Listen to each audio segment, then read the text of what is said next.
हाथ जूठे भी हो रहे, ठाकुर को जूठे हाथों से पकड़ा। फिर उसी मार्ग में यदि कोई स्त्री रजस्वला हो, उसने स्पर्श कर दिया तो, कोई सूतक में हो, उसने स्पर्श कर दिया तो, कोई पातक में हो, उसने स्पर्श कर दिया तो, सोचिए ना, नातक है, पातक है, सूतक है, तीन अशुद्ध अवस्थाएं हैं ना। नातक में किसी के वहां जन्म हुआ हो, बालक का 12 दिन नहीं, नामकरण नहीं हुआ तो पातक माना जाता है, सॉरी सूतक माना जाता है। किसी का मृत्यु हुई तो पातक माना जाता है। कि जो अशुद्ध अवस्था में यदि किसी ने स्पर्श किया हो तो उसका दोष किसको लगेगा? हमारे वहां की जो परंपरा, और केवल हमारे वहां की नहीं है परंपरा, हमारे वहां यहाँ पर बैठी है मौसी बैठी है ना, वो आई थी बल्गारिया से, बोरिस्लावा मेरे घर में आई और 1 महीने रुकी। 1 महीने रुकी, स्त्री है तो मासिक भी होगा। तो जब उसे मासिक हुआ तो उसने हमारी धर्मपत्नी को बुलाया और उससे कहा कि मैं अभी मासिक अवस्था में हूँ, क्या हम हॉल में सत्संग करते थे उन दिनों, तो वो कहती है कि क्या मैं महाराज जी के सन्मुख सत्संग में जा सकती हूँ? सोचिए, एक विदेशी स्त्री ने पूछा है, क्या मैं सत्संग में प्रवेश कर सकती हूँ?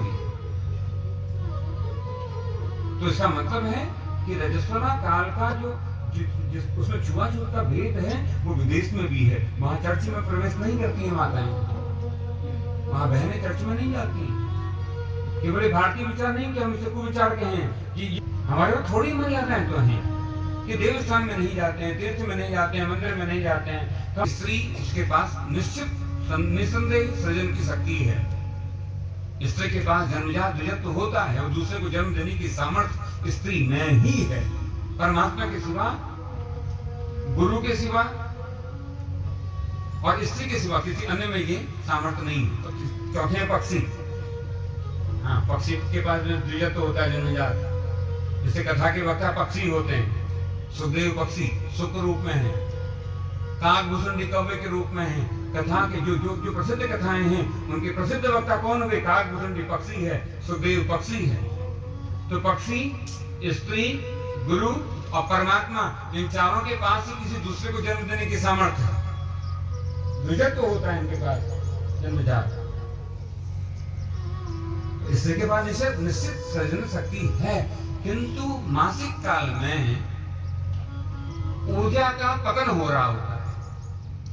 ऊर्जा का जो नैसर्गिक स्वभाव है, जो नेचुरल टेंडेंसी है, जो ऊर्जा की नेचुरल टेंडेंसी है, जो प्राकृतिक स्वभाव है, ऊर्जा सदा ऊर्ध्वगमन करती है। आप दीपक की लौ को देखिए कहां को जाती है? ऊपर को। आप अग्नि की लपटों को देखिए कहां को उठती हैं? ऊपर को। धरती में बीज का अंकुरण होता है, बीज कहां को उठता है? ऊपर को। उष्मा मिलती है सूर्य से, जल कहां को उठता है? आकाश की ओर को। ऊर्जा का ये सीधा सिद्धांत है कि ऊर्जा सदा ऊर्ध्वगमन करती है। वायु को भी यदि अग्नि से उष्मा प्राप्त हो जाए तो धूम्र के रूप में, धुएं के रूप में ऊर्ध्वगमन करती है। किंतु मासिक काल में स्त्री के भीतर की सृजना शक्ति अधोगति को प्राप्त होती है, और जिस समय ऊर्जा शक्ति पतन की ओर को है, ऐसे समय में जो नकारात्मक ऊर्जा का विस्फोट हुआ है, क्योंकि दूसरे के भीतर भी नकारात्मकता का सृजन कर सकती है ऐसी ऊर्जा। इसलिए मासिक काल में स्त्रियों को मंदिर में, देवालय में, तीर्थ में, गुरु स्थान में अथवा तो भोजन कक्ष में प्रवेश का निषेध किया गया। प्योर साइंटिफिक फिनोमेना, उसमें ऊर्जा अधोगति को प्राप्त होती है। किंतु जिस समय नकारात्मकता हो, अरे अपने ही जीवन का अवलोकन करिए। मासिक काल के समय में मूड स्विंग होते हैं, क्या स्थिर नहीं रहता, मूड स्विंग होते हैं। अरे बड़ी गंभीर बात कहूं आपसे, केवल स्त्रियों को ही मासिक नहीं होता है। जो बहुत सूक्ष्म तल के विज्ञान को जानते हैं, पुरुषों में भी मासिक होता है। इसकी व्याख्या कभी करेंगे, कभी आउट ऑफ बॉक्स, कभी बैठ करके पूछोगे तो बताऊंगा। ये तो मैंने बात संकेत में कह दी और इट्स साइंटिफिकली प्रूव्ड, पुरुषों में भी मासिक होता है। इसलिए आप देखिए, जिस समय स्त्री संतान को धारणा करती है ना, उस समय पति का स्वभाव भी बदल जाता है, उसके भीतर का भी पुरुषत्व कहीं विलीन हो रहा होता है। पुरुष के भीतर जैसे जैसे पत्नी मातृत्व को प्राप्त हो रही होती है, वो 9 मास में पुरुष के भीतर भी मातृत्व आकार लेने लगता है। पुरुष के भीतर का कठोरपन विरोहित होकर के उसके भीतर के जो कोमल पक्ष हैं वो बाहर आने लगते हैं और एक पिता कोमल हो जाता है। एक पुरुष की अपेक्षा पिता कोमल होता है। सोचिए ये सूक्ष्म तल का विज्ञान है। तो इस विज्ञान के बारे में कभी फिर चर्चा करेंगे। किंतु ठाकुर जी के विग्रह को ऐसे लेकर के मत डोलो। किसी को सूतक लगा है, पातक लगा है, नातक लगा है और उसने यदि स्पर्श कर दिया, अथवा तो होटल में बैठे हो, कैसे भोजन बना है, कैसे बना है नहीं खबर, और अशुद्ध उनको भोग लगाओगे, पाप लगेगा। पाप गए थे हरि भजन को और होटल लगे कपास, ऐसा ना हो। गए तो थे हरि भजन, गए तो थे कि हरि का स्मरण होता रहेगा, उल्टा पाप सर में लिया। जैसे भगवान का विग्रह है, देव विग्रह है, उसको लेकर के मत डोल लो, यहां से वहां मत डोलते रहो, मत डोलते रहो। तब क्या करो? भगवान को छोटे बालक हैं, अकेले घर में छोड़ करके जाना है, तब क्या करो? देखिए हमारे वहां दैहिक उपक्रम से जो भगवान की सेवा की जाती है, उससे अधिक मानसिक उपक्रम की सराहना की गई। ठीक है, अब ठीक है, दैहिक रूप से भगवान को भोग लगा रहे हो, घर में भोग लगाओगे, नहीं हुआ है कि परमात्मा को भोग लग गया है। इसे चिंता मत करो कि घर में छूट गए गोविंद, यहाँ हो वहां मानसिक भोग लगा दो, गोविंद को भोग लग जाता है। तो मानसिक सेवा, मानसिक सेवा, और बाकी दैहिक सेवा तो यंत्रवत होती, जस्ट लाइक एन इंस्ट्रूमेंट, एक इंस्ट्रूमेंट की तरह। तो मानसिक होगा तो इंस्ट्रूमेंटल नहीं होगा, वो आत्मिक तल पर हो जाएगा। तो आत्मिक तल से भोग लगाओ गोविंद को, गोविंद इसमें प्रसन्न होंगे, न कि उनको लेकर के डोल रहे हो यहाँ वहां। जैसे भगवान को लेकर के जाना शुभ नहीं। तो कल यहाँ कथा का आश्रय लेकर के भगवान के बाल मुकुंद स्वरूप का दर्शन हुआ। तो एक बार भगवान के स्वरूप का दर्शन करके आज की कथा को आगे गति देंगे भगवान के नाम के साथ। गोविंद मेरो है, गोपाल मेरो है, श्री बांके बिहारी नंदलाल मेरो है, श्री बांके बिहारी नंदलाल मेरो है, गोविंद मेरो है, गोपाल मेरो है, गोविंद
भगवान का जन्म हुआ लगभग आज से 5,500 वर्ष पूर्व मथुरा के कारागार। मथुरा में मौन है मन, छुरा है संसार। जब तक ये संसार मन का दास है तब तक कारावास है, तब तक बंधन है।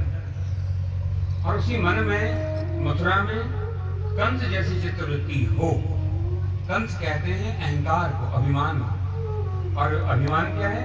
सकल शोकदायक अभिमान। और कंस को ही भगवान श्री कृष्ण का दर्शन नहीं हुआ। इससे बड़ा शोक क्या है कि भगवान अपनी ही नगरी में आए हैं और भगवान का ही दर्शन नहीं हुआ। ये शोक है।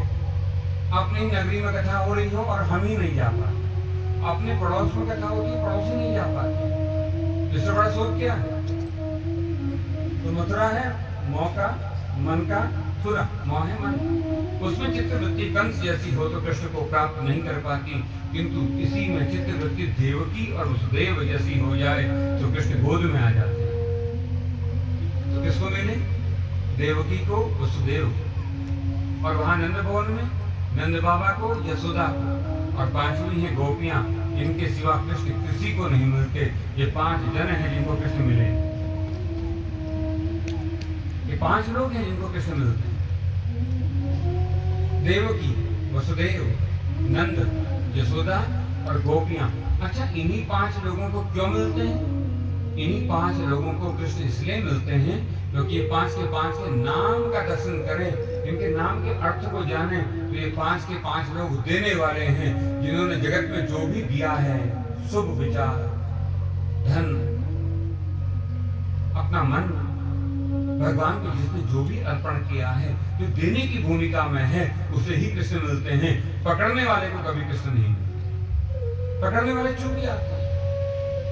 ये सब देने वाले हैं। सबसे पहले देवकी, इसके नाम के अर्थ को देखें। देवकी का अर्थ होता है देवती ही, दिवती ही। तो दिवती ही क्या देती है? कृष्ण रस मालयम, जो जगत को कृष्ण रस जैसा दान देती है। कारावास में रहते हुए भी तब करती है ताकि जगत को कृष्ण मिल जाए। है तो कारावास में, बंधन में, शोक में, तो भी तब करती है ताकि जगत का कल्याणकारी देवता प्रकट हो जाए। जो कल्याणकारी देवता को प्रकट करने के लिए कारावास में होते हुए भी तब करे, ऐसी चित्तवृत्ति है देवकी, इसलिए इसे कृष्ण मिले। तो देवकी का अर्थ होता है देवकी ही, दिवती ही, कृष्ण रस देवकी ही। दूसरे वसुदेव, देव का अर्थ ही देने वाला है, इसके नाम में ही देने वाला लगा है। वसु कहते हैं प्राण को, देने वाला। और जगत का प्राण कौन है? जगत का प्राण कृष्ण है। जगत का प्राण परमात्मा है। तो उसी कारावास में दोनों दंपति मिलकर के तप करते हैं और वसुदेव के तप से जगत को प्राणदान मिला है। नहीं तो कंस जैसी चेतना जगत का प्राण हर ले। जिसके पास प्राण हरने के अनेक टूल हैं, अनेक साधन हैं। वहां चाणूर है, तोमर है, मुस्टिक है, जस्ती है, पूतना है, अघासुर है, बकासुर है, लंबासुर है, सक्कासुर है, प्रणावर्त है। जगत का प्राण मिटाने के लिए सारे साधन इसके पास है। सोचिए, जगत में प्राण का संचार करने के लिए वसुदेव देने वाले हैं, इसलिए इन्हें कृष्ण मिले हैं। तीसरे हैं नंद। नंद का अर्थ होता है आनंद दिवती नंद, जो सब में आनंद बांटे। देखो, राजा है, बड़ा पद है, छोटा मोटा व्यक्ति नहीं है। 9 लाख गायें जिसके घर में हो, छोटा राजा नहीं है। और उस समय पशुधन 9 लाख, जिसके पास 9 लाख गायें हैं, तो छोटा राजा नहीं है। राजा होते हुए भी, धनपति होते हुए भी, धनवान होते हुए भी जो अपनी प्रजा के प्रति मित्रवत है, उसे ही कृष्ण मिलते हैं। जो सबके प्रति स्नेहवत है, उसे ही कृष्ण मिलते हैं। धन का अभिमान नहीं है, सबके प्रति प्रेम है, इसलिए से कृष्ण मिले। चौथी है यशोदा। यशोदा का अर्थ होता है यशः ददाति, यशः ददाति, अर्थात अपने हिस्से के यश को जो सब में बांट दे। तो गति यशोदा हो जाती है और यशोदा को कृष्ण मिलते हैं। यशोदा को ही कृष्ण मिलते हैं। तो अपने हिस्से के यश को बांटो, यश पकड़ो मत। कोई सत्कर्म हुआ हो, उस सत्कर्म के यश को मत पकड़ो। ये तो सबने किया है, ये सबकी इच्छा से हुआ है। पहले पूर्वजों की इच्छा रही होगी, स्थिति की इच्छा रही होगी, तब आपके परिजनों की इच्छा रही होगी, तब हमारी इच्छा इसके साथ जुड़ गई। तो ये सब इतना बड़ा सत्संग हो गया, इतना बड़ा सत्कर्म हो गया, यज्ञ पूर्ण हो गया, जिसमें ऐसा विचार आ गया, अपने हिस्से के यश को सब में बांट दिया।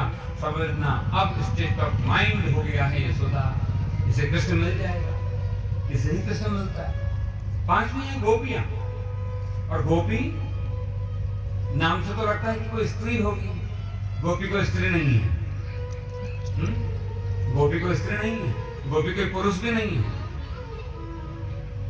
गोपी का कोई जेंडर नहीं है, न वो स्त्री है न वो पुरुष है। गोपी का अर्थ क्या होता है?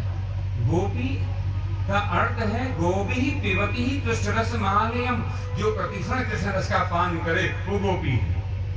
इस अर्थ में तो हनुमान गोपी है, क्योंकि प्रतिक्षण राम नाम का पान करते हैं। इस अर्थ में तो भरत गोपी है, प्रतिक्षण राम नाम के चिंतन में लगे रहते हैं।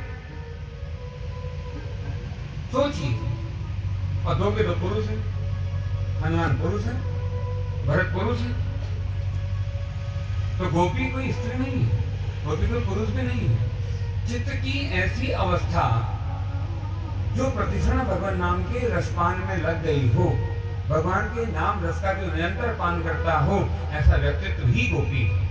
तो अनेक प्रकार की गोपियां आई हैं भागवत में। ऋषि रूपा गोपी, साधन सिद्धा गोपी, मंत्र सिद्धा, श्रुति रूपा गोपी, स्वयं सिद्धा गोपी, अनेक प्रकार गोपियों के भागवत में आई हैं, भागवत आदि ग्रंथों में। तो गोपी ही पिबती ही कृष्ण रस मालियम, कृष्ण रस का जो पान करती है।